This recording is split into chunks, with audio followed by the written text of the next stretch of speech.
y'all, it's time for rolling dice and taking names. In this episode, the guys will tell us about General Orders plus 8. No. Oh, it's too different?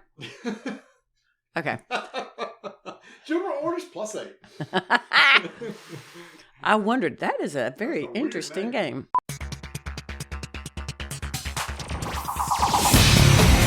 Hey y'all, it's time for rolling dice and taking names. In this episode, the guys tell us about General Orders plus 8, yes 8, and some 5-minute initiatives covering what? What? Plus 8, yes 8. 5-minute initiatives covering. It's like. Oh, it's not 8. Even a game. Oh my gosh. Okay, all right, I got it. Step aside.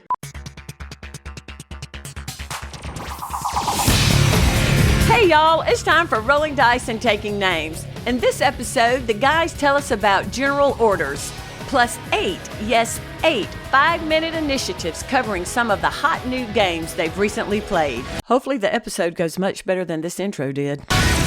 Welcome back to Rolling Dice and Taking Names. This is episode number 302, Feels So Different. I'm Tony. I am Marty. What, is this like been the 3 of the past 4 episodes have been like a, it's not an homage. What is it? A memorial. Tribute. A memorial to to an artist that just recently passed away. Yes, which means these are artists back when we were younger, and they're passing away, which makes me wonder about, us. Oh, people may be wondering, this was from Sinead O'Connor. Sinead O'Connor, yes. It was one of her deep cuts, but I never listened to a lot of her music. I didn't. I think the one was something to you or something. That one was just so overplayed. So overplayed, I can't even remember it. So I know. But before we really get started here, I forgot to do one thing. I am keeping my daughter's dogs again, and I forgot to remove their collars. So the jingle and the jangle in the back, Marty can try to edit that crap out. They have kennels that they can put those dogs in. Well, no, she was coming through with her. There's the jingle jangle. With my son-in-law, it's hard for me to get that out. I'm so used to not saying that. Mm-hmm. I mean, for you, it's your daughter-in-law, and it's like her fiance, her boyfriend. Now it's my son-in-law. You could just say the first name. Oh, why would I have to recognize him? That's fair. However, I do want to recognize something he did for us when he came up. He goes, this family. So Noah is a bodybuilder, and somebody in our neighborhood is moving out, and they were doing a fire sale of their house. I don't know why all of a sudden they're doing this, but anyway, they have this very nice treadmill. Mm-hmm. Donna's treadmill does not keep speed very well. Okay. So you're hitting the button, and it says it's 7 miles per hour is the speed of the treadmill. Okay, 7 miles per hour. That's a pretty fast pace, right? It is a pretty fast pace, I believe, yes. But the minute you step on it, it goes to like 3.5. Oh, okay, yeah. So it doesn't do a good job of keeping up. I mean, it's worked great for the family and what we've used it for. And anyway, so we went to go get that treadmill and, saving some money. We purchase it, we bring it home, and there was a miscalculation somewhere. First off, we thought he helped me carry the other one down. And the motor on those things is extremely heavy. Have you ever had, it's just ridiculous. No, I've not tried to move one, so. So he helped me carry it down the steps, and thank goodness for his muscles and my lack of, he was able to carry it out with me, and then we just rolled it out there, and we put a post out there on the vineyards for sale sign and said, free to pick up. Just come and get it out my driveway. Mm-hmm. So that was the good thing. And then we went to go get the other one. So we rolled up, and I'm like, this one's a little bit bigger than ours. This is not a good thing. We couldn't get it in the back of the Highlander. So he's pushing it on its wheels down the street. Luckily, it's right down the street from us. Okay. So the big boy is pushing this thing down there. We get here. I have to dismantle half of it to get it up the stairs. We're getting ready to carry it up the stairs. And I'm like, okay, so this is what's going to happen. Rebecca, you're shorter. You're strong enough. You can lift the front end of it. I will stabilize the middle of it, and Noah will have the back of it, and we'll carry it up the stairs. And Rebecca goes, no, let Mom be in the middle because she's smaller than you, and then you and Noah can carry up the back. So we're getting ready to go up the stairs. And we're going, and Noah's struggling a little bit, but he's got it. He's like, I'm going to hit the wall. I said, don't worry about the wall. I know how to spackle. I can paint. And I said, let me help you. He says, just get out of here. I can do it by myself. Thank you. So in other words, that was a translation for, old man, get out of my way. Mm-hmm. I was like, okay, I can do that. And sure enough, they just lugged it up there. It was the best move I've ever done. You know how I could have saved you more money? How? Just go outside and walk or run.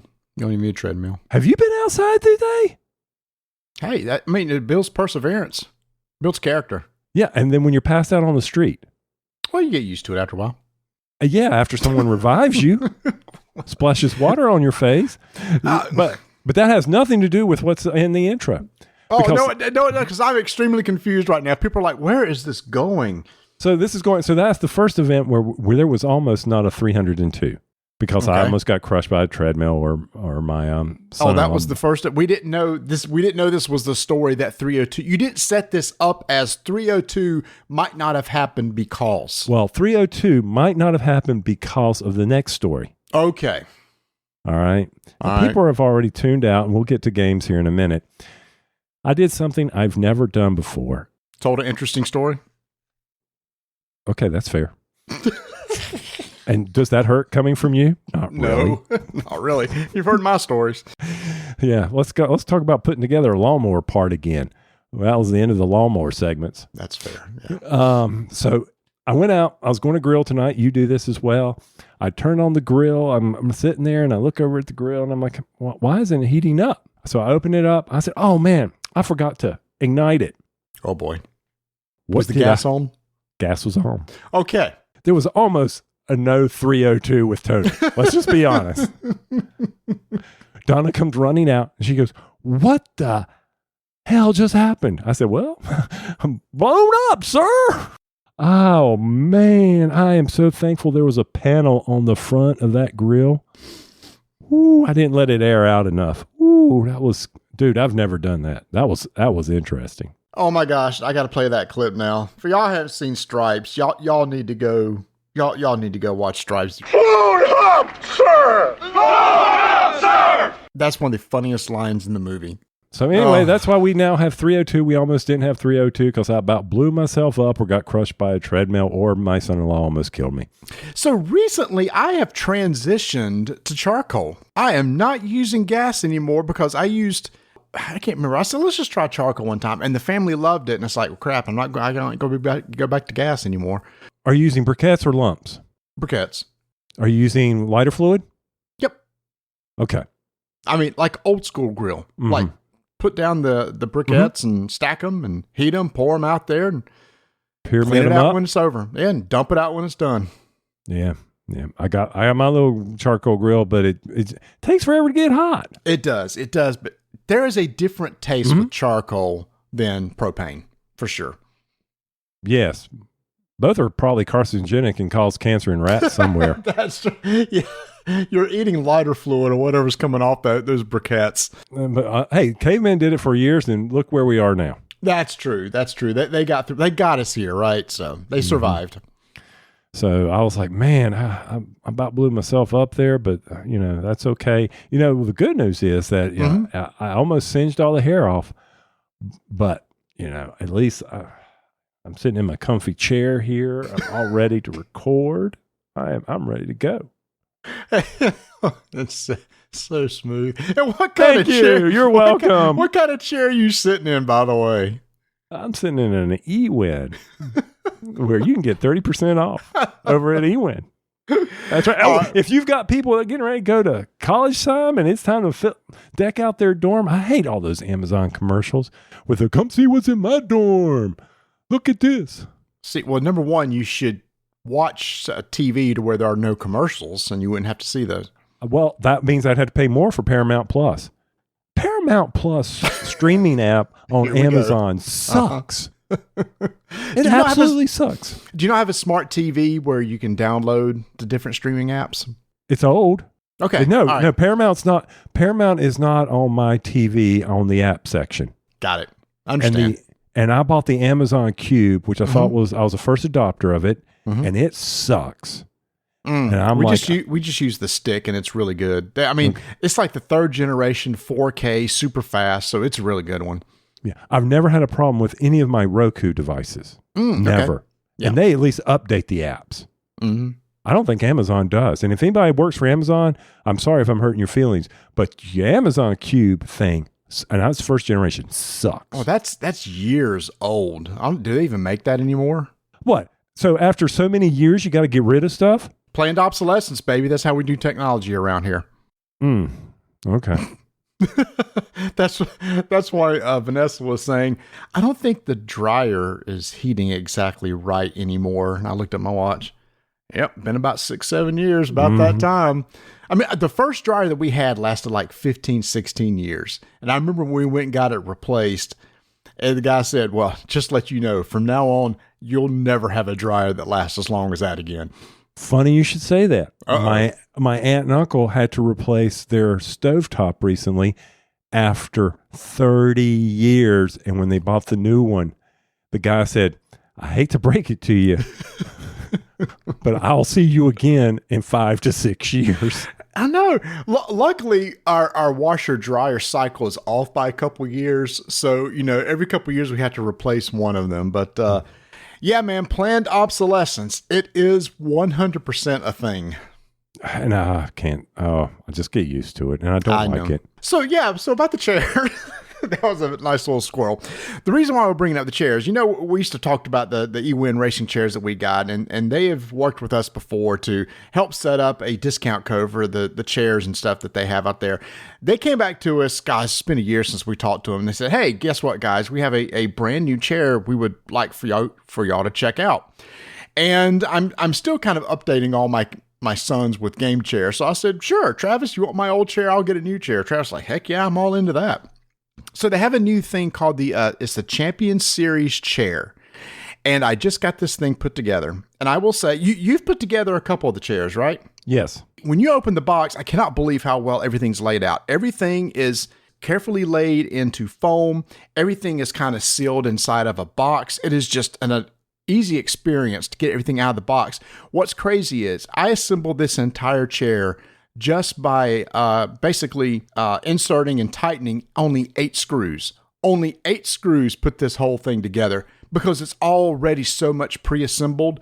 Basically, I put the back on the seat and put the mechanism on the bottom for up lowering and raising and lowering. The wheels in the base snap right in. The base snaps into the rod underneath. Turn it over and it's done. It's done. That fast. I mean, literally 15 minutes to set up this chair. If you see this little piece of foam right here, check this out. Your pillow. Yeah, I'm jealous of this. It's magnetic. Yeah. It's magnetic. Yeah. If I don't throw it somewhere. So what's cool about that is you can adjust where it is on the back, where you want it high or low or whatever like that. But if you get rid of it, is there like a metal plate behind your head? That's a great question. Let me push. If it is, it's pretty deep into it because I don't feel it. Okay. It must be a pretty strong magnet. Oh, it's probably giving me some sort of cancer now if there's a strong magnet back there. I don't know. Of course, magnets, they say, are good for you and stuff. Yeah, they realign your posture. Yeah, so hold on. How does it do this? Oh, yeah. It's magnetic. Get the frick out of here. For the armrest, so you can take them off and clean them and everything and put them, and it's magnetic. Just pops right back on. That's what everything on here is magnetic. Where it just kind of pops in there and holds into, not everything, the armrest and the neck thing. The chair that you have will hold up to a person for 300 pounds. This chair is rated for 400 pounds. Okay, well, that gives you about 300 more pounds of people on your chair. Yeah, but the best thing about this, I don't know if you can see it, there is a knob behind me. It has lumbar support, where there's a knob that you can dial in, and it has a bar that comes out in the lower back, and this is what I need. I need lumbar support in my back. I usually put a pillow or something back there. The previous chairs, yours has it too, is like a cushion that you have back there. What's nice about the lumbar support, you can just basically dial it in on exactly what you want it to be. This has the exact same cloth that you have, which is nice and cool. So this is a serious upgrade over the past chairs that I've had, and it's getting ready to come out really soon. The cool thing is, if you're interested in this, we're going to have a link in our show notes to their site, to this chair. And as always, you can get 30% off by ordering any of their stuff, not just the chairs, but the desks too. Okay. Well, that will be awesome for people getting ready to go to college. Go ahead and order it up, have it delivered to the dorm, have people fight over it. Now, I'm liking that magnet armrest thing a lot. That is pretty darn cool. Now, does it spin in and out like a Star Trek chair? That's one where it does have, it's called 4D armrest, where they slide forward and back, in and out, and they're adjustable. The bottom, you can loosen the screws on the bottom so you can bring the whole mechanism in. Man, that's almost completely up there with the Star Trek captain's chair. Yep. Okay, I like that. Yeah, this is really nice. And what's interesting, I just released a video on Twitter a few weeks ago. The first chair I got from them was 3 years ago. I used it every day, hours every day, in here recording, playing video games. Last year, I gave it to my son in college, who spent even more hours every day studying, playing video games. That thing hasn't worn out a bit. There's no rips, there's no tear, there's no wear marks, and all the mechanisms still work great after 3 years of heavy use. That's pretty good. And that's one of the more inexpensive chairs, the Knight series. I love my UN chair, especially the cloth one, especially on these hot days. This way I'm not having to peel my skin off the back of any faux leather or anything like that. I have a quick question for you because I'm getting a text from my daughter right now. Yes, go for it. And then that will lead to games, actually. So with them being here, that, of course, means that they have played games with me. What was the name of the game that you didn't particularly care for because it did not replace Ethnos? What was it, Arceus Society? Arceus Society. Yes, we recorded that a few episodes ago, and it's not Ethnos. Arceus. Archeos. She can figure it out. Okay. What is she? Tell them not to get a copy of that. Oh, they really enjoyed it. Okay. I told you that for people who really don't care about the area management and all that, okay, they really enjoyed it. They thought it was interesting on how you can mess up people. And I had gotten the set that had the I can't think of the one where you got to play multiple sets at once. Mm-hmm. And my daughter really loved it because she won by 50 points. But that holds what I said about that game is you can get a runaway leader. If this can happen if you're not paying attention to the cards that are on the table. And she was able to get, I think, 2 sets of 6+. I mean, that just destroyed. That gave her like 32 points or something like that. But they enjoyed that. But they also I forced them to play Pirate Tales. Yes. Absolutely thought it was okay. I said, get out. Help me carry the treadmill upstairs, but get out. I said, why do you not like this? And they go, well, it didn't seem like there was much strategy to it. What? I'm like, okay, get out again. So for those who didn't know, we ran an ad in our last episode about what's it called? Pirate Tales. Pirate Tales. It's just, I love games that's very simple. Draw 3. You're going to draw 1 card at a time. You either play it face up, play it face down, or you keep it. You do that 2 more times. You have to pick the other 2 options you didn't choose. Try to collect as many nuts as you can of the same type. But the scoring is so freaking cool. Yeah, and I'm like, where was not the strategy? Where was not how to put the cards down? Oh, I was just putting cards down. I'm like, no. You try to strategically hide the cards that maybe you want to pick up later. Yeah.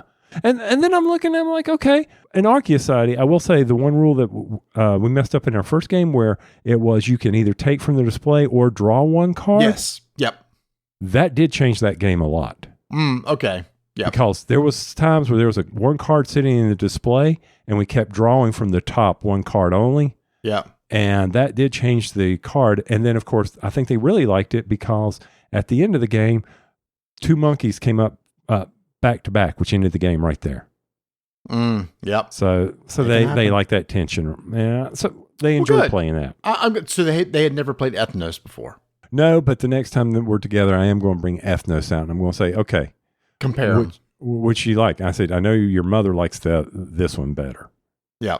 I would like to hear a comparison now that they've experienced this one to play the old one and see what they think. That'd be really cool. But she texted me. She goes, "What were the 2 games we just played?" And so I'm thinking maybe they're rethinking about Pirate Tales. And I said, "Yeah, y'all need to play this again. Y'all don't understand." Yeah, Pirates. I mean, I love the scoring mechanism, y'all.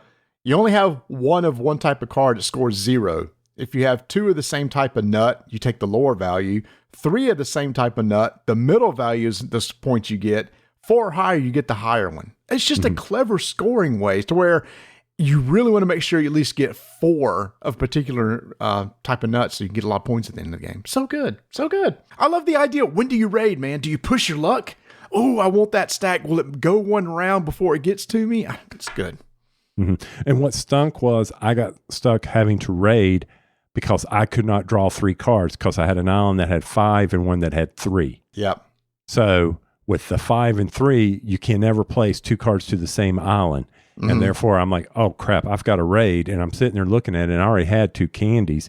I knew if I took that one, I'd get a 3rd candy because I put it there. FYI, you get 3. 1 candy's 5 points. 2 is 10. 10. Yep. And 3 is 0. 0 points.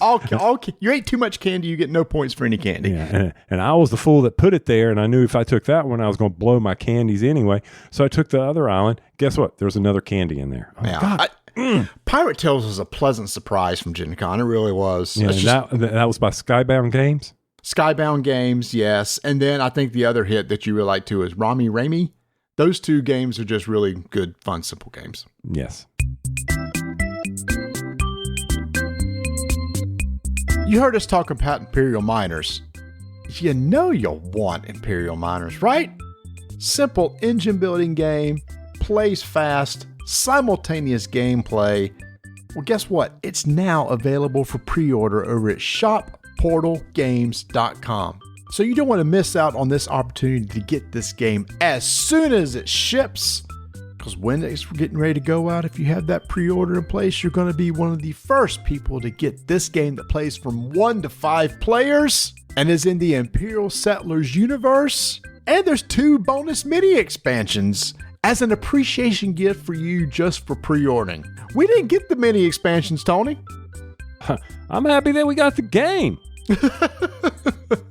Yeah, me too, because I actually enjoy the game. Quick, light engine building game, really good for teaching people the simple concepts of how to build, how to make an engine builder. So this is available right now. Pre-order Imperial Miners over at shopportalgames.com. As I said in our Gen Con episode, I made a beeline over to Osprey Games Thursday morning to pick up General Orders, a game designed by David Thompson, Trevor Benjamin, illustrated by Alex Green. I knew they had limited copies. They air freighted those bad boys in. I plunked down my money. I said, thank you very much. And I left. And Tony, you and I got to get together during lunch and play. We got to get together before game night and play. And what this is touted as is as a quick playing area control game that's driven by worker placement. Does that succinctly say what this is? Yes. Let's just go with that. Yep. If you understand all those things, that's exactly what this game is. Each of you are controlling armies. You're trying to position your armies on a board with hex spaces on it. You do some combat when you infringe on somebody else, and you're going to go 4 rounds. And after the 4th round, if nobody's taken over either person's HQ, you look at the spaces on the board. Some of them are worth victory points. Whoever has the most victory points of the spaces they control wins the game. Plain and simple. The battling's pretty straightforward too. You move in on somebody's territory. This is one of the things, people are always worried about board games with battling is, oh, it's going to be long and drawn out. Nope. You just move your pieces into another area. You compare, the defender rolls a die. Based on that value on the dice, it could be either 0, 1, or 2. The opposing army then has to remove that number of pieces, and you keep plucking pieces off the board until there is 1 left or none left, and whoever is there still has control. So, for instance, if I roll in with 4 and Marty has 2 there, Marty rolls the die. He gets a 1. He will remove 1 of mine. I will remove 1 of mine, and he will remove 1 of his. I will remove 1 of mine. He'll remove his last piece. There's 1 piece left. That's mine. I'm now in control, but my army's been depleted so that Marty might be able to move in and easily take over mine. Attrition. Imagine that. You know what I really like about that system is the highest value on that die that you can roll, like you said, is 2, which means is if you roll up into a space with 3 or more than what the opponent has, it's guaranteed win. So you can guarantee a win if you can get the right pieces in there. Now, you may lose a lot of forces, like you said, but you know you're going to come out by controlling it. I like that deterministic part where I don't know exactly what's going to happen. You can guarantee a win if you want. Unless they play a card. Oh, yeah. You knew there's going to be cards involved here. Mm-hmm. So one of the actions you can take is you can tell your general to go out and get some special orders and draw some cards. And these cards will change outcomes based on the action you're taking. If you're moving troops or doing a bombardment or maybe repositioning or recruiting more troops onto the board, those cards can come into play. So once again, go back to that example. I move in there. Marty goes, hey, I'm defending this land, slaps down a card and says, I get to roll 2 of these dice. So you thought you could bring in 5 to wipe out my 3. Let's see what happens here, bucko. And he rolls 2 dice, rolls a 4 on me. Wipes out 4 of my guys. I got 1 guy standing there against all of his army, and I've lost. I'm done. And how this game is set up, you're going to have 4 commanders. Each of you start with 4 commanders that are essentially your workers. And there's spaces on the board that you can place your worker that you'll be able to take an action. For example, every space on the board has an option called advance. Very straightforward. I put an advance marker in a place. I will be able to take some of my discs, which represent troops, from adjacent areas and move them into that area where I've placed the worker at a max up to 5 per area. So that's how you move troops around the board. But how you get more troops onto the board, there is a board off to the side, which also has some action spaces. It's called support action, where you can reinforce. Each of you have reserves. You can deploy a commander onto that board on the side and then take a number of units based on wherever you place the piece on the support board. One of them I think is 6, one of them is 5. If you want to get there first, you get more. And you can just put them anywhere where you already control spaces on the board as long as you don't exceed 5. So that's how you deploy forces on the board and how you move them about. And then, Tony, as you said, that's where the conflict starts happening, is when you start moving and actually start battling each other. So where's the strategy in this game? It's positioning. Looking at where the highest victory points are, and that's what we're going to be fighting over. Usually they're right in the middle of the board. Right. There's what I love about this. We'll talk about this in a second. But there's 2 sides of the board, and both of them are very different. But the one where you just have land combat, there's a center city that if you can control it, it's worth a lot of points. You get an extra defense die when you roll. But Tony, that's the advance worker placement spots isn't the only thing on the board. Yeah, you're absolutely right, Marty. There is a spot called barrage. Now, the barrage is basically your artillery cannons. You're calling in the barrage from the back. You're having to spot the forces that may be 3 hexes out from your barrage zone. And if you place a token there, place your general there, your command order there, that you will then get that opportunity to roll 2 dice and shell the mess out of the opposing forces. There's no friendly fire here either. I am going after Marty's people. And once again, oh, look, here comes a card. I'll get to roll 4 dice. Yeah. Oh, man, that can decimate a zone in a heartbeat, especially if he just places a bunch of units there. Yep. So that you can use barrage to try to weaken a space, and then maybe next turn you take your units that's in a space beside of it, try to move in and take it over.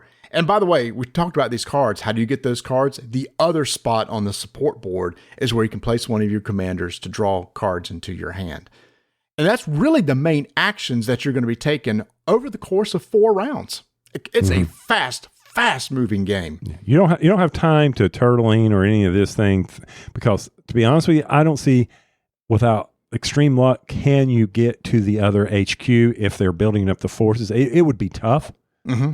And also in the center of the board, randomly placed are various tokens that will give you the ability to maybe enhance your deployment, put out additional troops, or draw additional cards, or bring another commander onto the field that gives you the ability to take an additional action on your turn.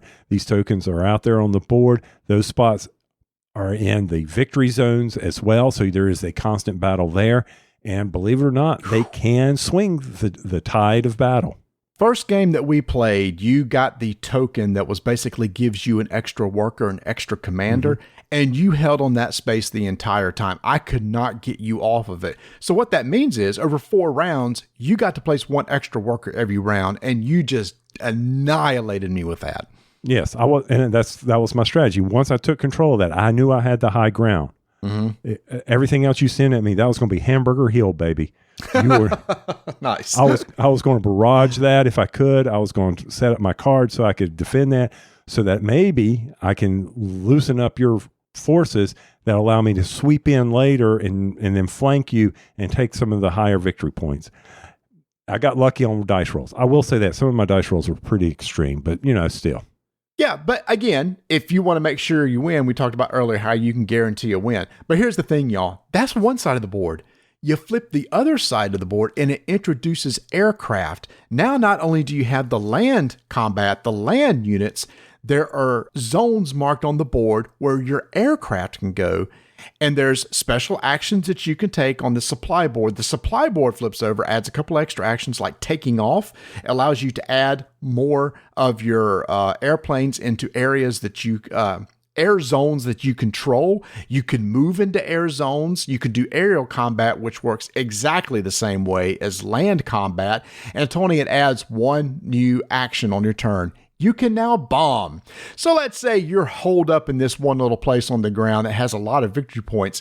If I can get my planes into that zone, I can bombard that spot right there. And what I like the theme of this. You remove planes from the zone, and each plane you remove gives you a die that you can roll, and then you roll the dice and do the damage. I like the theme of that where the planes have dropped their payload. That's it. They now need to fly away and go reload from somewhere. So, see, you're kinder than I am. I figured they may have gotten an AFK or what was it, flak, aircraft fire. Took them out, shut them down. Some flak got into them, and they unfortunately lost their way back. They were shot down, and now guess what? You gotta rebuild them. You gotta bring them up from the back. See, I have faith in my bomb runs. I know they're coming. I know the boys are coming back home. I didn't do a good job on that one on controlling those air zones. It just brings another dimension to the board game. You're no longer on land. You've got to think about the air. You got to think about a bombing run that's going to be done. How do you protect your troops if that bombing run is done? You still have barrage to worry about. There's no way to attack planes other than doing some dogfighting. I enjoyed having that aspect in the game as well. Yeah, so there it is, y'all. There's 2 sides of the board.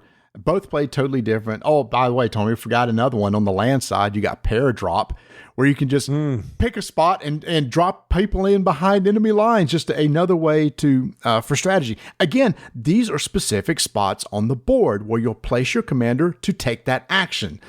There's only 1 barrage per side, for example, so you just can't be barraging it, every time that you go. But you've only got 4 commanders to place, typically, that you can use. So decisions are very tight. Assuming there's no stuff where you can get extra commanders, that means only 16 actions per game. That's pretty tight, and you got to make really good decisions with those 16 actions.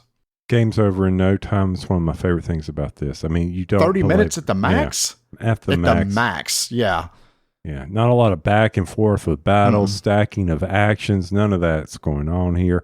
I mean, it's possible, Marty and I didn't see it. I didn't see where we were. You didn't have time to get a fistful of cards to be able to play. It's one of those games that is like, hey, let's get in a quick 2-player game right before game night. No one else is here. Slap that on the table. We'll have it set up in no time. Rules will come back easy for those who played it. It's an easy teach. Really enjoy it. If you get an opportunity, you got somebody that you can, get those 2-player games. I think it's one that you should be putting on your shelves.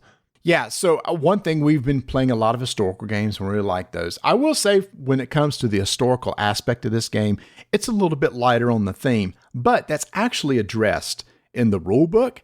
It says, a historical note, a very small paragraph. This game allows players to take on the role of generals in 2 different Second World War theaters, the Alpine terrain of northern Italy and the islands of the Pacific. While actions and settings are historically based, this is not a simulation game. The core mechanic of worker placement is an obvious abstraction from the choices available to the generals at the time. So they weren't trying to recreate these battles using worker placement. It's just they took a theme and they created this area control battle over land and air with just nothing more than some simple worker placement. Again, Tony, anything these guys put out, David Thompson, Trevor Benjamin, I can't think of a game they've put out recently that I didn't enjoy, and I'm keeping this one too. It's a small box, doesn't take up a lot of shelf space, and very inexpensive. Yeah, this is one that me and the son-in-law could definitely play. So if it disappears from your shelves, I don't know where it went to. So this is General Orders. Again, this is from Osprey Games. Keep an eye on it as it'll be coming out pretty soon.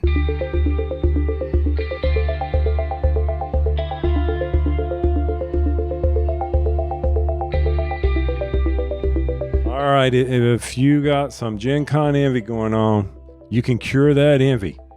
All you got to do is head over to miniaturemarket.com. They've got all the newest releases that you want.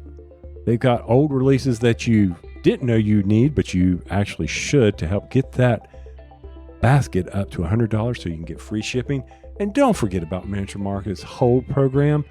Let's say you don't have anything right now that's going to get you to $100, but you don't need that game on your table because let's say you're going out on vacation or you're going to be away for a while. Have them hold it. Keep adding to that cart. Keep adding to that bag total. Then say, hey, I'm at 100. Release it all. Free shipping. Or if you're like me and you're impatient, what's $6 in shipping? Please. I'll ship it to you. You'll get it in a couple, 3, 4, 5 days. Depends on where you are in the United States. Head over to miniaturemarket.com to fulfill those gaming needs that you know you have.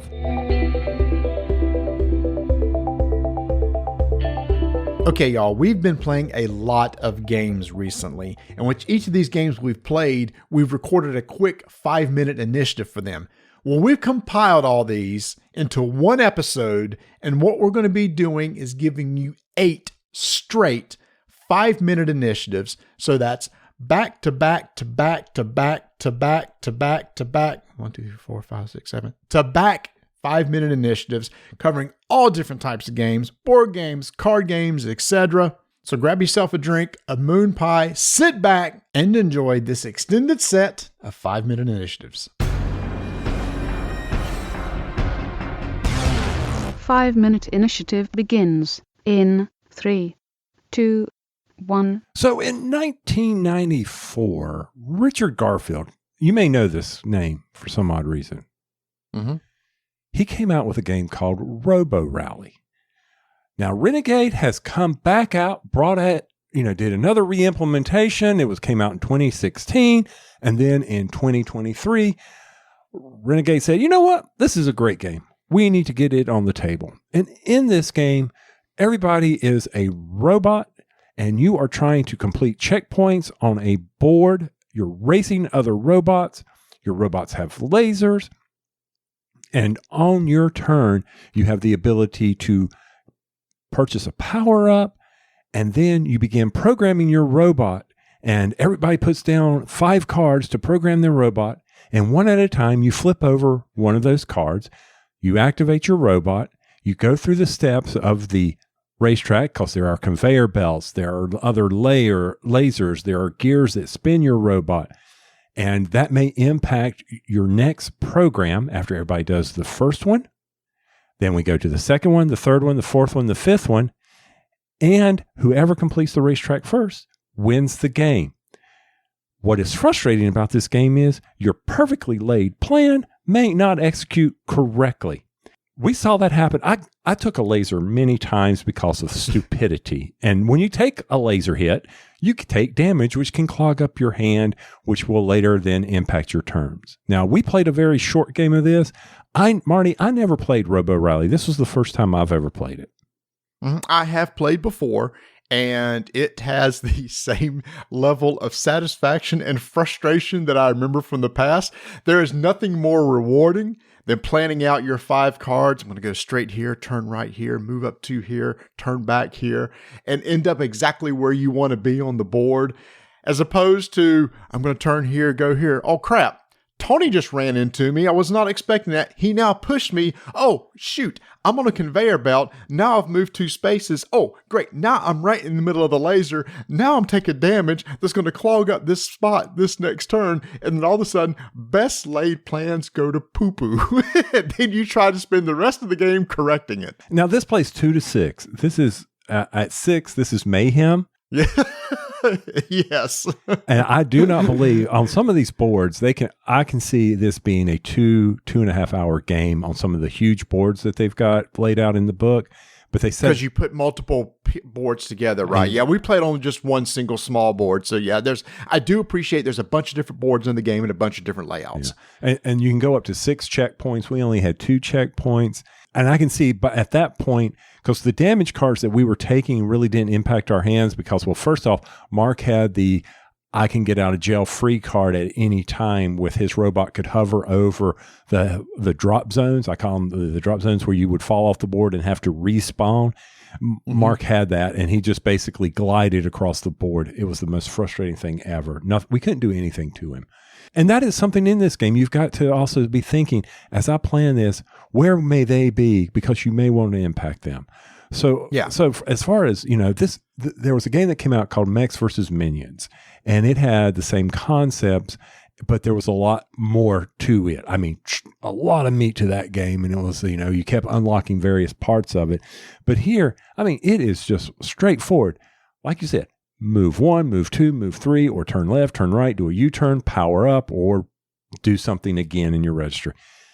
I really like the haywire damaged cards that go in. They take up a slot your next turn, and you know what they're going to do, and they are. They will mess you up if you're not careful. I like that concept. And they're random things like move forward 5 spaces if you hit a wall, take a damage. You just don't know.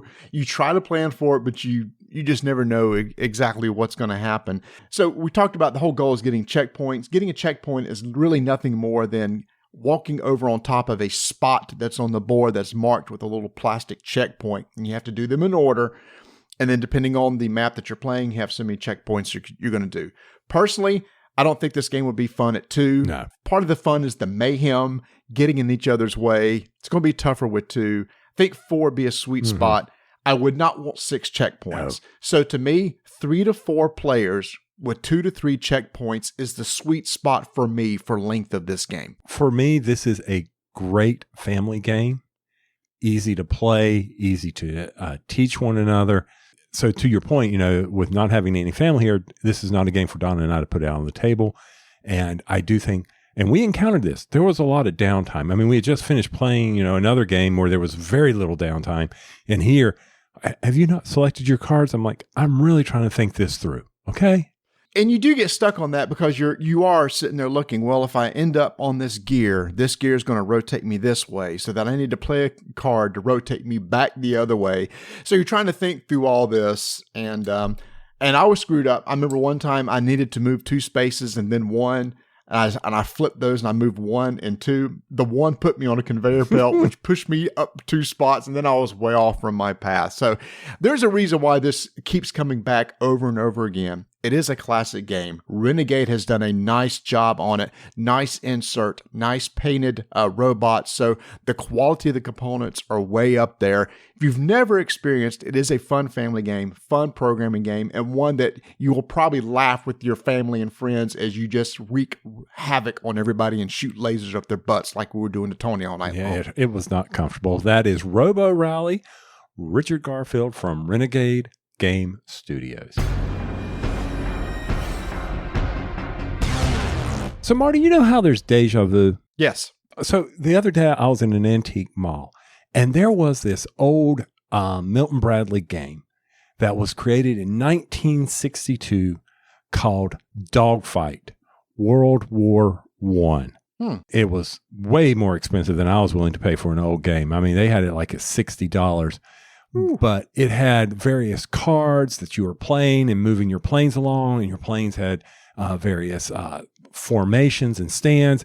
And for a 1962 game, I was like, dang, this is complicated and looks very long. But you and I Not that this is a re-implementation. Got to play Dogfight, Rule the Skies in 20 minutes by Carlo Rossi from PSC Games the other day, where you and I are battling it out, trying to just shoot each other down. Mayhem in the skies. I loved it. Yes, that's one of the things you can do, which makes this game really appeal to me, because you actually have different scenarios that you can play through in this game. It's a two-sided board. Each of you control a biplane that's going to be going in a clockwise direction around the board. You're going to have tiles that you draw out of a bag, and these tiles are movement tiles that indicate, one, not only how many spaces that you're going to move, but two, also how much damage you might be able to do to the plane in front of you if you can target them. Now, if you've played the other games in this series, such as Caesar and Blitzkrieg, it's the same sort of deal where you're drawing tiles out of a bag on your turn and doing something with them. But this one does feel totally different. In the aspect, the others kind of like maybe some air majority, air control games. This is more direct combat. Tony, I will say they did some really cool tricks on this game with just a flat board of being able to get behind somebody else. Because on a couple spots on this circular track, you could execute a loop, which means take a short loop outside of the main track and come back onto the main loop. But if you time it directly, your hope is your opponent flies right by you, and then you end up behind them on their tail so you can shoot them. Yeah. And on the base board, you had to be within so many spots of another plane. And on those things you're pulling out, they'll determine if you're able to fire your guns or not. Most of them have that. Some don't. Some are just straight flying. But the advanced board, where you had to be in certain zones, I thought that was a very nice touch to add a lot of strategy to this game, and especially from the standpoint of, okay, I really need to think how to get in position versus just, because when you first see this game, you're like, all I'm doing is flying in a circle. This doesn't look like fun. But no, the advanced board, it takes it to the 11. It takes it to that next stage of strategy and combat, and I really enjoyed that part of it. Now, also, it's not just about shooting down. They have various missions that you can put in play, like blowing up factories, doing reconnaissance. I mean, a lot of that goes in there that you're like, okay, it's not only shooting down planes. One person has to accomplish something while someone else is defending. And the person wins if they can get off the board. The other person wins if they shoot them down. Tracking damage was brilliantly done by just placing cubes on the board. It's covered in our video. I really like, when I first saw this, I was like, how can this be entertaining? I really did enjoy this. Yeah, and also not only do you have different missions, you also got different biplanes, and each biplane has a certain characteristic. There's one that flies a little bit quicker. They're a little more agile. There's one that can deal more damage. There's one that has greater defense. So you can mix and match those planes over the course of the game. And the way they did the missions were really clever. You had mentioned a couple of them. Well, one was bombing factories. The way you bomb a factory is you put these factory tokens out on the board randomly, and they have numbers 1 through 5, I believe. And you have to play a tile to where you land right beside the factory, and the tile that you played must be the number that matches the one on the factory. So if I played a number 2 tile to move right beside a factory and it's a number 2 factory, you blew it up. Goal is to remove 4 of those. There was another one where you had to take some pictures. To take a picture of it was a recon type thing. You had to either play a 0, 1, or 2 tile to land beside this place, and you took a picture of it. If you played a 0 or 1 tile, perfect picture, great. You take that token off the board. If you played at number 2, you came in too fast. The picture's blurry. So you have to swing back around and take a second picture before you can clear it off the board. So that's just some of the clever types of missions they have on this board, on this game, to make it feel different every time you play. And you mentioned the different zones. It really reminded me of Unmatched. You know, in that game, you can only shoot somebody in range if they're in the same color zone as you. That's exactly what's on the advanced board. To be able to target somebody, these color zone that they're in must match the one that you're in currently, which adds that next level of tactical Tactician? I don't know where you're going. We're done with that. So if you want somebody to be Snoopy and somebody to be the Red Baron, you can bring all that into this game. You know, once again, very fast, quick. They say in 20 minutes. Heck, in our first game, I shot Marty down in 5. Woo! I did not fly well, No, y'all. he did not. He was on my 6 the entire time, and I could not lose. I would try to loop behind him, and he would just follow me. It's like, dang it, because you simultaneously reveal your action tokens, so you don't know exactly where they're going to go to. You both reveal at the same time, and you draw out 5 tokens, play those 5 tokens, then draw out another 5, and they're hidden, so you have no clue what movement tokens your opponent has. PSC, you did it again. You got a quick game out there that I've really enjoyed. Appreciate you doing that. Keep finding these. Made by PSC, but brought to us here in the States from Floodgate Games. That's Dogfight, Rule the Skies in 20 minutes or less by Carlo Rossi. Rome in a Day. It didn't take it that long, especially in the game Rome in a Day. Designed by Evgeny Petrov, published by Alley Cat Games. Marty and I love our games where you get to split and someone else chooses. Love them. Love them. So when he puts this on the table and he looks at me, he goes, okay, let me explain this game to you. It's a split, I choose type game. I said, you don't need to tell me anymore. Because on my turn, I'm going to flip over 5 tiles. I'm going to place 2 buildings on the tiles on the far left. I'm going to split them however I want. I can split them 3-2, 4-1, 2-3, 1-4. I can even split them 5-0 or 0-5. But that would be stupid. You do that. You don't let people see how you're splitting them. You take down your hide thing, your little player screen. Player screen. Thank you. That just disappeared on me. And the person there looks at him and says, I'm going to take that pile. You take the other one. Now, the smaller tile gets a little gem on it, and gems are worth points at the end. What you have to explain is how to score the game. And at the end of the game, you are looking for your buildings that are next to or onto like colored tiles. If I've got 3 purple buildings on 5 purple tiles or next to 5 purple tiles that are contiguous, 3 times 5 is 15. You do that over 4 rounds. Total up the total number of points you got, total up the number of points you have, and guess what? The highest points wins. That is the game. This is very light. It's a fun split, you choose type of game. What? I split, you choose. I split, you choose. We were screwing up during game night too. I wasn't. You were. I was not. You were. I was not. Okay. But fine, I was. By the way, great explanation of the rules. Y'all, that's really it. If y'all have played games before, you will pick this up in like 30 seconds. You're not going to correct me on any of these. Nothing. Okay. I will say you do put the 2 buildings on. Everybody's dealt a card at the beginning of the game, and the card, it tells you each round, here are the color buildings that you're going to put, and they're all, each card is random pairings. So when you flip those first 5 tiles over, you really have no choice. You have to take whatever round number it is, take those 2 buildings off and put it on the 2 far left. So you can't plan ahead. No, you can't. It's just how it comes out. And you don't cheat. I'm going to watch you flip those over and make sure. No, we don't cheat. We all didn't cheat. And also, each round, it goes back and forth. So one round, I'm going to be claiming from the player to my left. The next round, I'll be claiming from the player to my right.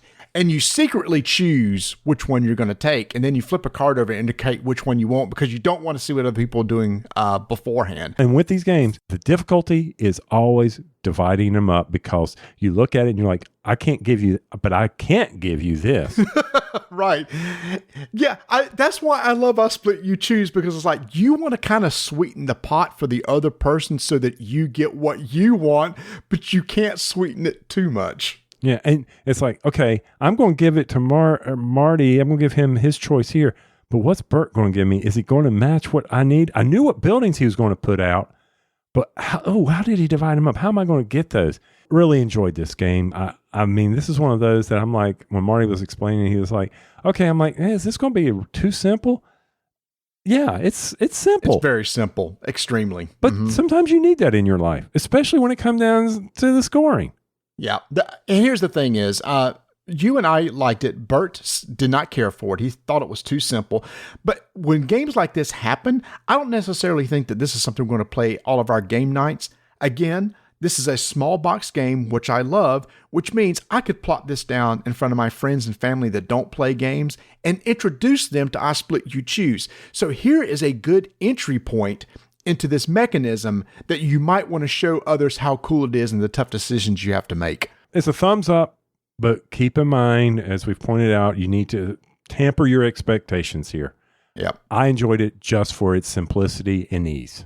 Same here. Again, you're going to think, man, that scoring is overly simple. 100% it is.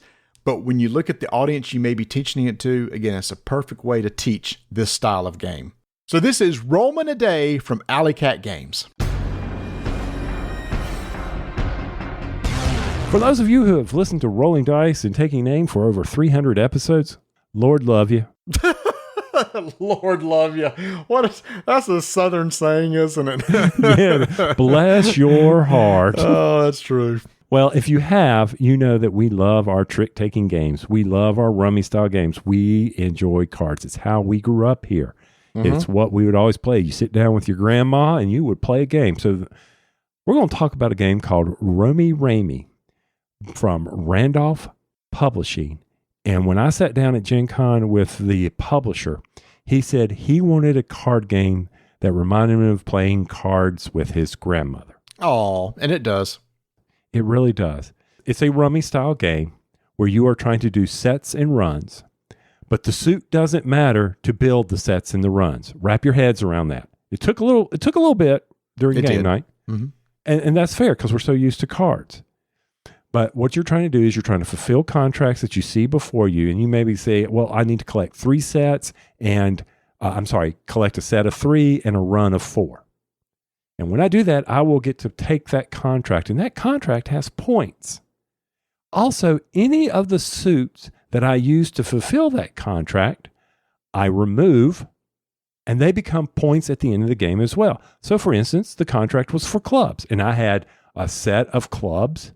I had 2 cards in my set of 3 of clubs. I would remove those clubs. You mean clovers? Clovers? Hearts, diamonds? Cherries? See, I'm associating it straight with it. I know. You're right. There's no spades. But clovers are hearts, clovers, diamonds, and berries. Yep. Oh man! But clovers are clubs. That's fair. I thought that's what you were saying it because of the clover. Boy, we just. I'm sorry. Yes, yeah. Each contract has a certain suit that when you fulfill it, whatever sets you use to get that contract with, you pull out the matching suit as they are points at the end of the game. Yep. And how do you get cards in your hand? Are you dealt at the beginning, you dealt 3 cards on your turn. You may pull from a set of cards from a supply of 6 cards face up to 3 cards, place them in your hand. You may then fulfill a contract if you can. If not, pass to the next player. If you fulfill a contract and you're ever below 3 cards, which is the rule I always forget, you fill your hand back up to 3. Straightforward, easy game to play. I really enjoy this game. This is one of those games that I think that, yes, I'll be able to play with my 80-year-old mother. Oh, 100%. Yeah, if they understand the concept of runs and collecting sets, I think the only thing is for teaching somebody is the whole thing, you're right, that suits don't matter, except they kind of do for the contract that you fulfill because you really wanted them to match the contract that you're fulfilling, as it will be extra points at the end. And there's in-game victory points that where if you look at it and say, oh, whoever had the most hearts contracts, not heart cards, heart contracts, they will get points as well. Total up all the in-game victory points. Whoever has it wins. And you really don't know based on how they've collected their cards when they fulfill their contracts. Somebody may only have a few contracts, and they may have 15, 20 cards over there. You don't know. So, it's another simplistic game that I can get on the table very quick with a bunch of card-loving people, play it for, maybe once or twice, move on to the next game. It's a palate cleanser for me. And Marty, I don't know. Did you enjoy it? I did. I kept getting screwed over because I said that it doesn't look like I did. I enjoy what the game was, but I swear it did not. Every time I was getting ready to go for a card, somebody took it before me. I will say this game can play 2 to 4 players. The most fun and the most tension will be with 4 players because you just don't know what cards are going to come back to you. You can just pray, please let me take that card, and then somebody will take it from you. So sometimes you can hate take too, right? I mean, you may take cards just like you don't want the next person to have, and you might be able to use later on yourself. But there is a trick to that too, because If you take 3 cards, that means that's brand new 3 cards that come out on the table that actually might be more beneficial for the next person. So there's your strategy in this card game. Mm-hmm. That is Romi Rami from Randolph Games. A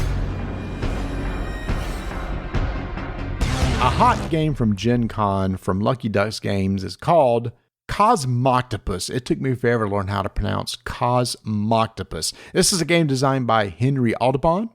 And I will just say at its core, Tony, engine building game, right?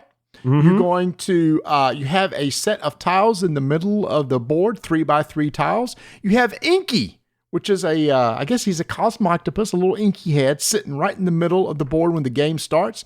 You can take Inky and move him to an adjacent tile orthogonally. If you want to, you can spend a resource and move some extra spaces if you want, but those tiles will typically give you a certain type of resource, like 3 of 1 resource, or a resource and take a card from the market that's available in front of you to add to your hand. Then if you want to, on your turn, if you can pay for a card in your hand, you take it, do so, and you put it down on the table in front of you. Usually those cards will give you some benefits, maybe ongoing benefits, maybe a discount. Hey, the next time that you have to pay for something with the with red resources, this card will give you a discount or 2. Or maybe it's an event that you can play. Or maybe it's the way that you actually try to win the game, and it's a card that you play that over the course of the game, you're going to assign resources to it to try to get tentacles.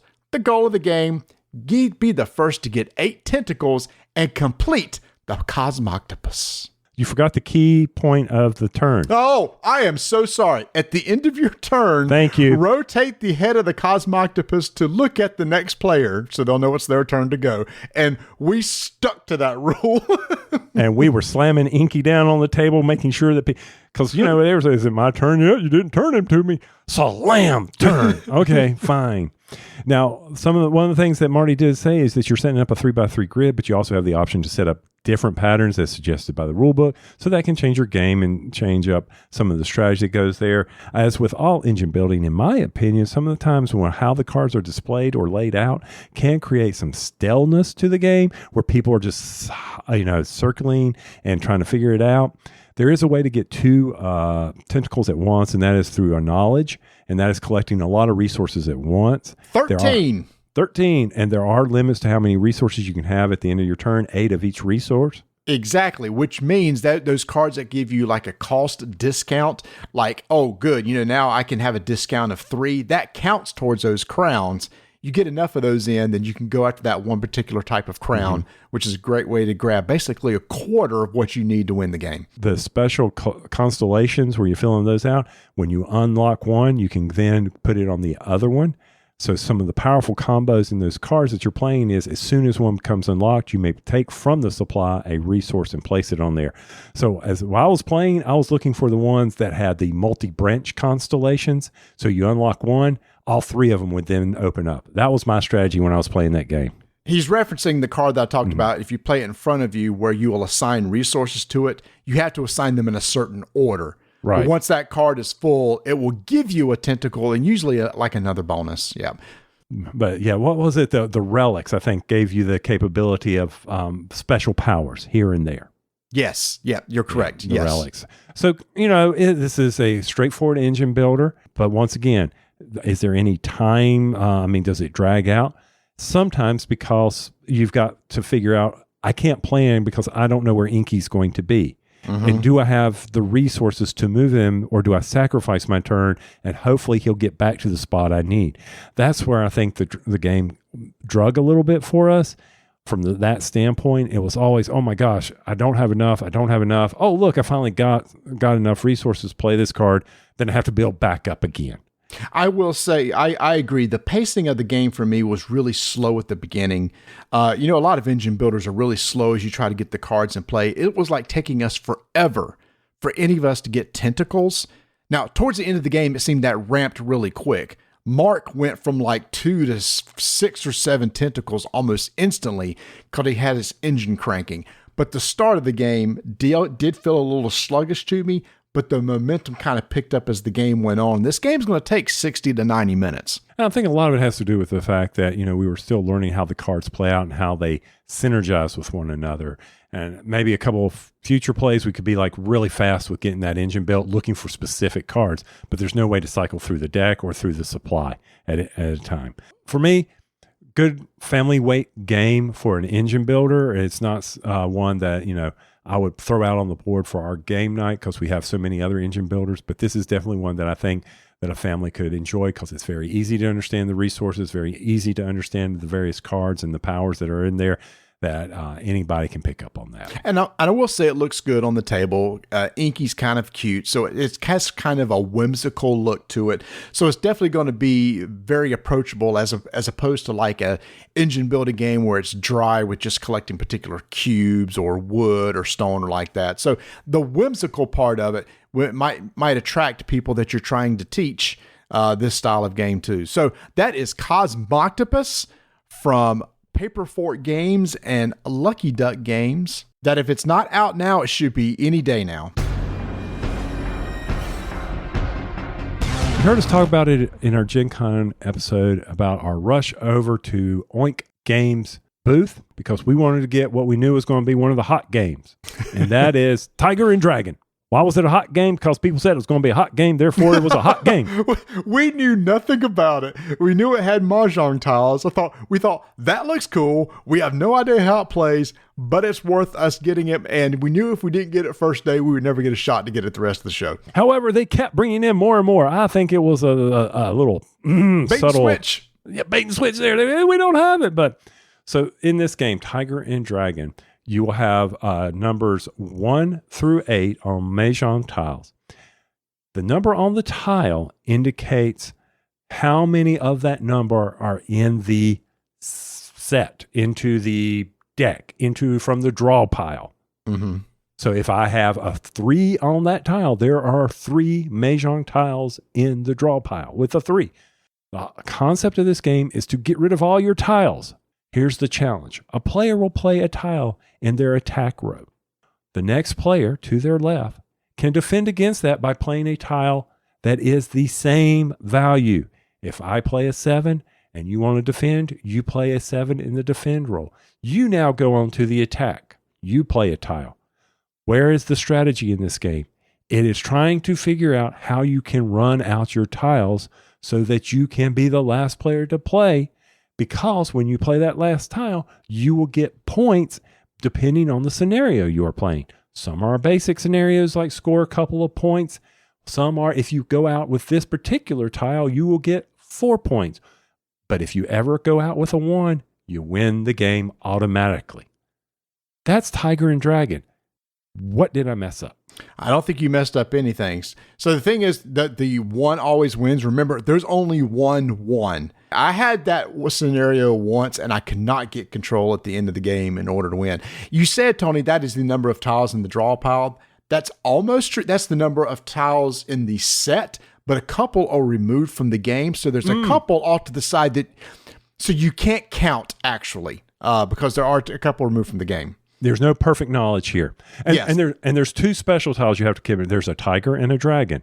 The tiger, I think, it counts as any even number, and the dragon counts as any odd number. Yeah. So if you have those are kind of wild cards. So again, like you said, the goal is you want to play tiles as much as you can. Sometimes you may strategically pass. Now, if you happen to ever go all the way around the table and nobody defends, you as the person who started the attack gets to take one of your tiles and put them face down, which allows you to get rid of an extra tile, then go on the attack again.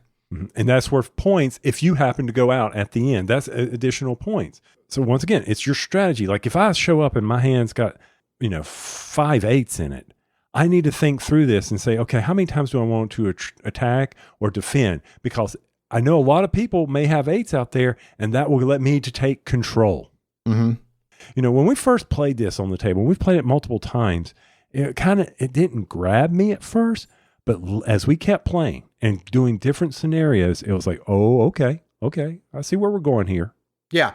And the scenarios, like you said, some of the scenarios are, hey, if the person who has the last tile is a high number, they get the most points. There's one, if it's a low number, you get the most points. And there's just a bunch of different ones, which adds a lot of variability to the game.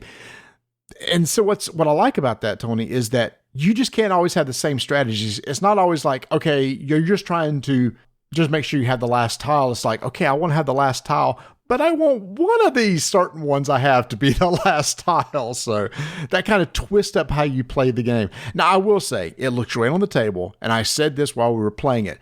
This honestly could have been a deck of cards. You could have had a deck of cards with these numbers on them and just lay down a card as an attack and somebody could defend. I like that. To get that small Oink Games box, because people were thrown off by the size of this box because it's not the typical Oink box. It's a lot bigger than that. Yeah, but I'm not going to hold that against because I've got boxes of all different sizes on my shelves. So even if I'm traveling, I could put all the tiles into a bag and then figure out how to reduce down the various scenarios if I wanted to. Yeah.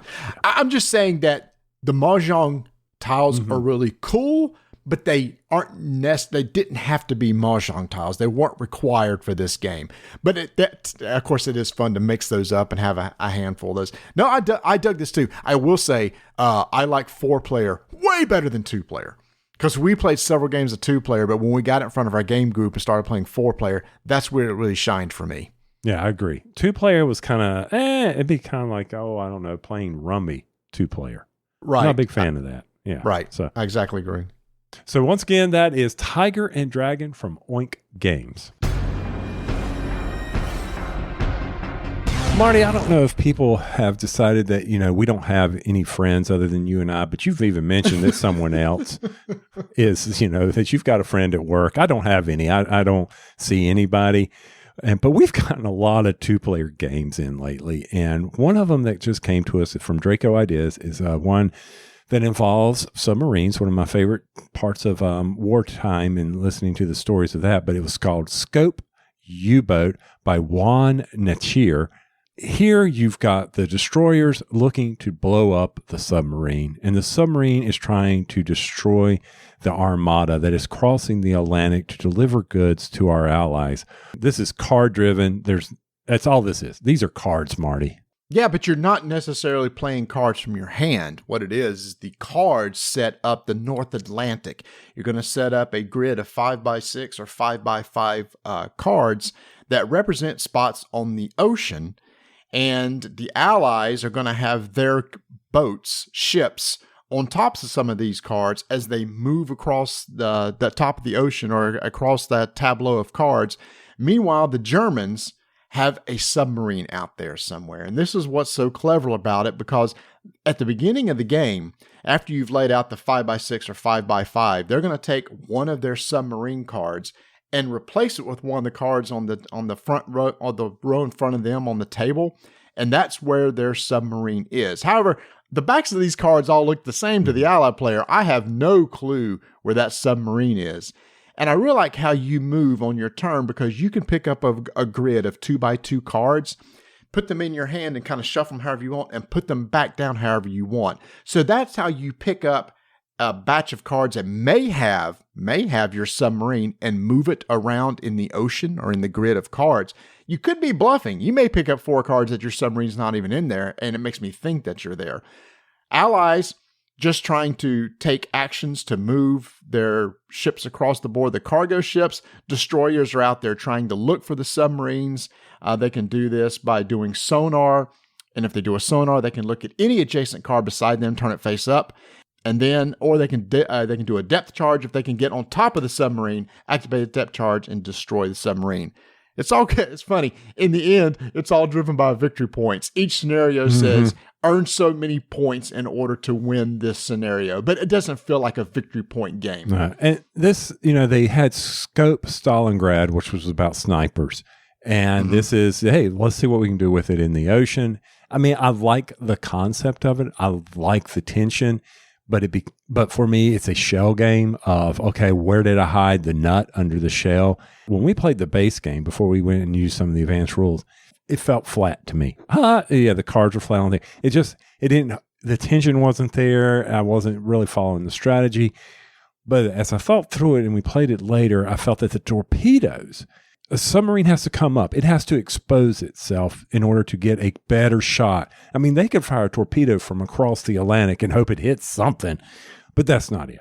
So I'll appreciate how they brought that in and the timing of the cards and launching the torpedoes and moving the boats. Can you plan that your torpedo will hit the boat as it moves? There's a lot of strategy there that I think in the very first game we played, I missed. So I appreciated the later games. Yeah, same here. And so we flipped back and forth. And I remember the later game that I played where I played as the Germans. I was starting to get the hang of the torpedoes. And literally on your turn, you just say, I'm firing a torpedo. And you show your submarine. So you do expose it at that point. And you put a torpedo token on top of the card and indicate the direction that it's going to move. And every turn, it's just going to move that direction. Well, the Allies have these really slow-moving cargo ships, and they kind of telegraph the direction that they're going to go, and they can't turn that quick.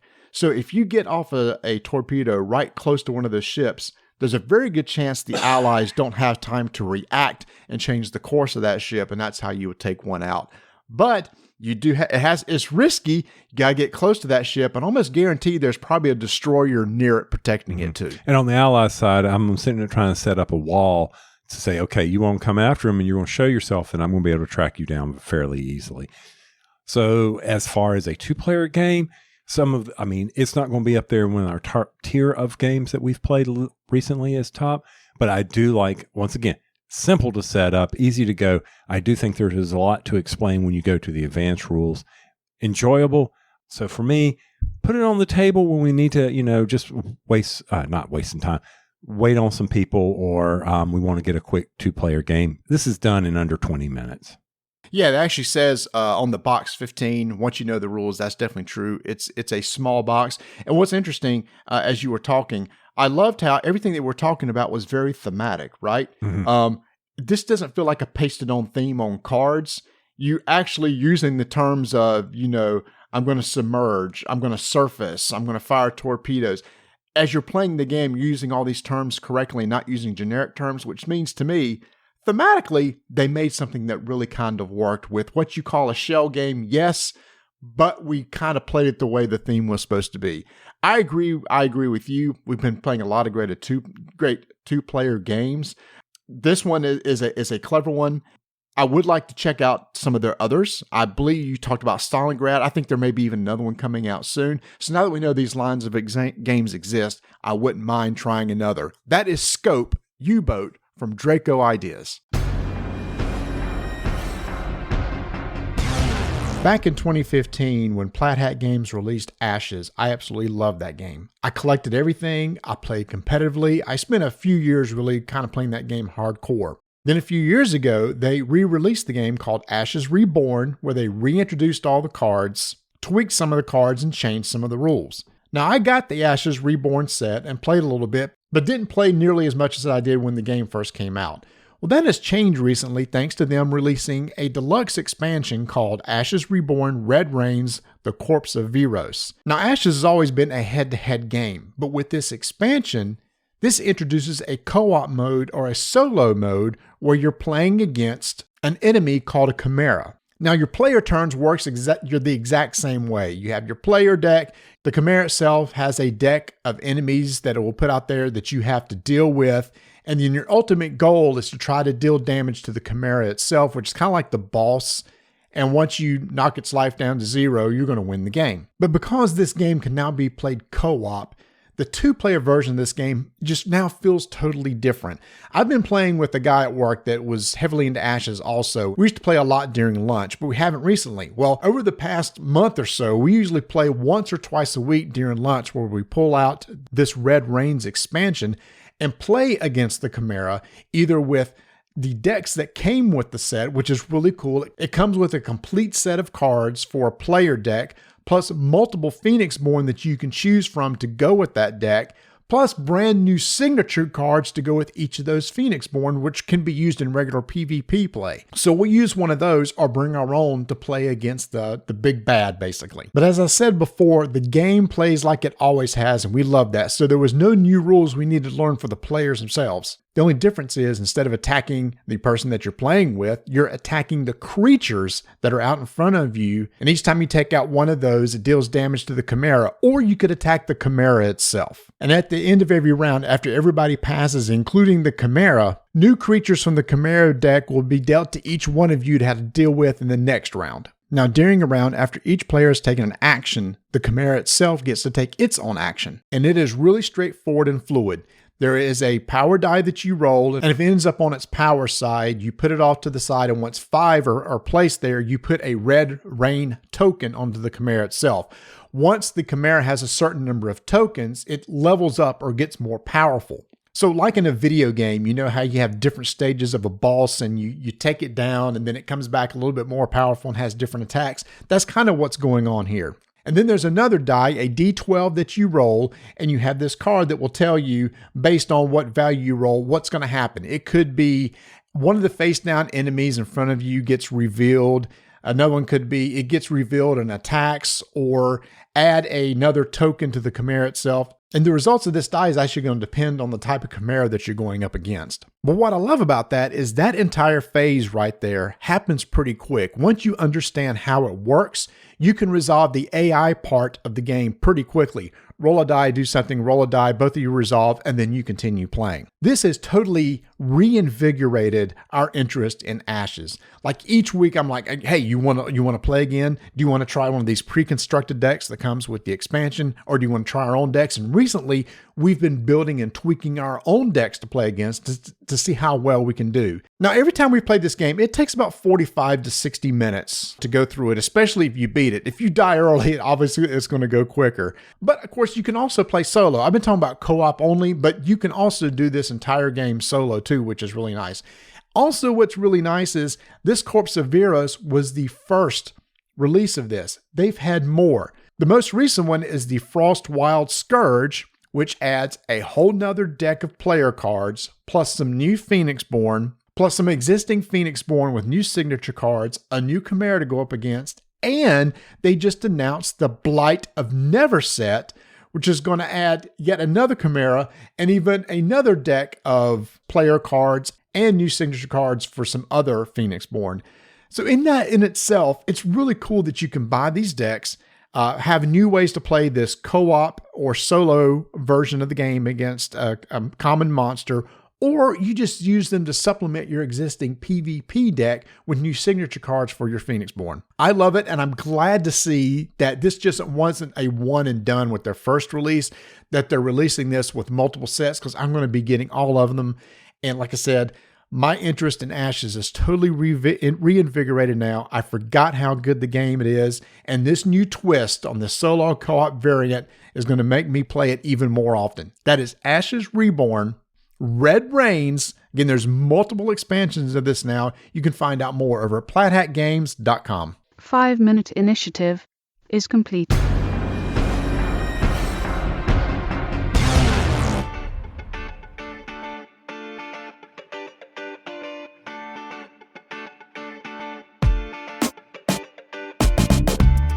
Over at GameToppersLLC.com, Berkey has a giveaway going on, a little contest. Enter to win. That's Can right. we enter? You can. I don't know if you'll win if you win. No, that's fair. You can enter all you want. Matter of fact, I tell you what, you got over 100 days to get your entries in. Now, Okay. What are you winning? Well, you're going to win the Young Sherlock package. What is that, Tony? I'm trying to tell you. Okay, I'm sorry. Go ahead. I'm trying to finish up. Okay, I'm sorry. Okay? You can win a Young Sherlock 16-inch leg kick with heavy-duty lockable casters, choice of a Lestrada or Hudson game topper, premium 3mm stitched edge mat and storage bag, set of 4 collapsible cup holders, a dice tower bundle, and a game topper game tote. That winner will get this prize package, or you have an option, because maybe this isn't what you want. You can have a $500 gift card to Game Topper's shop. Now, if I were to win, that's what I would take. And why was that? So I could then give the gift that keeps on giving. I would give it to my daughter. They need a new dining room table. I would say, hey, baby, use that to get a bigger table and get those leaves that you can put on top of it, and then you've got a real dining room table. Okay, and I've saved you $500, and you can go out and find some chairs. Maybe that's what Berkey needs to do next, is figure out me some Game Topper chairs that are easily collapsible. The cool thing about the Young Sherlock Game Topper is that it's perfect for children's games and puzzles because it's the height of a coffee table. So this isn't the height of a regular dining room table. This is something you just put right there in your living room and be able to keep games on or for kids to play on. It's the perfect size for something like that. So if you head over to GameToppersLLC.com, you can click on the link and it will give you all the options for entering. You can do it by viewing the Kickstarter. You can go and subscribe to the Facebook. We're on Twitter. Oh, God, you're going to go over every one? You're going to go ahead. Sorry. You're halfway done now. Okay. Just go ahead. Keep on. All right. Board Game Theater Game Toppers. Retweet. Okay. Retweet. You get a bonus when you complete everything. Woohoo. We love you, Berkey. Thank you so much for holding this contest. GameToppersLLC.com. Enter today.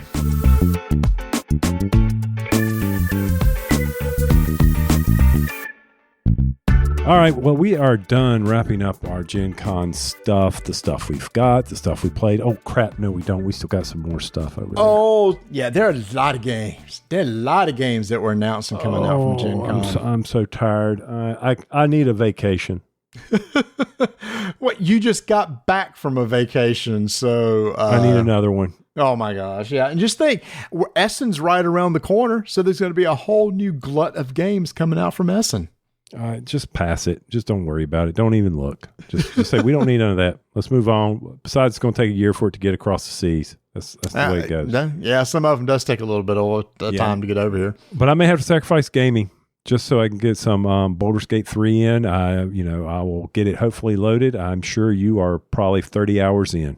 Yeah, well, here's the thing is because you're on vacation, you haven't got a chance to get started yet. And I don't even tell you why you were gone. You do realize the expansion for Guild Wars 2 came out during that time. That's okay. I never played the other one I bought. You don't need it day one. I hear you, man. Smart. Yeah. Baldur's Gate's still going like crazy. So I can't wait to see for you to get some time into it. Let everybody know what you think. What class did you pick? Paladin. The number one class picked in a ranking. They did a look on the surveys. By far, everybody picks Paladin. If I'm going to play through this, I might want to play through it multiple times. Mm-hmm. I usually typically do Ranger or Cleric, but Cleric was like the least played of them all. Mm-hmm. If you saw on there, it was crazy. But yeah, hey, that's what's good about this game. I know people's going to play through it multiple times. We'll see. We'll see what I do with it. Yeah. I know my Neverwinter Nights character that I played was a monk. Oh, so it's funny you say that. So Nick from Mediavani, who is a designer, designed like D&D Onslaught, he played a monk and absolutely loved it. Yeah, there was something about it. I didn't have to worry about armor and all that other stuff because all I did was go around punching everybody. You just had to get my dexterity and all that way up there at the top with the stuff I was adding to them. So yeah. It's a good option. Yep. Well, I need to get to it, so I'm going to keep rolling dice and taking names. Hey y'all, thanks for listening. Make sure to join our Discord channel. Lots of great discussions over there. Plus, we have a pinned section with all of our announcements, including all of our affiliate codes for various places such as eWin Shares and Miniature Market, where you can help out the show by purchasing through the link we have provided. Head over to SirMeeple.com, get you some Taste Bud pint glasses, and follow us on social media at Dyson Names. So that's it. Kiss the Goblin and Pirate's Tales, 2 games we got to play at Gen Con that now are available on pre-order over at spybound.com. Did you just say Spybound?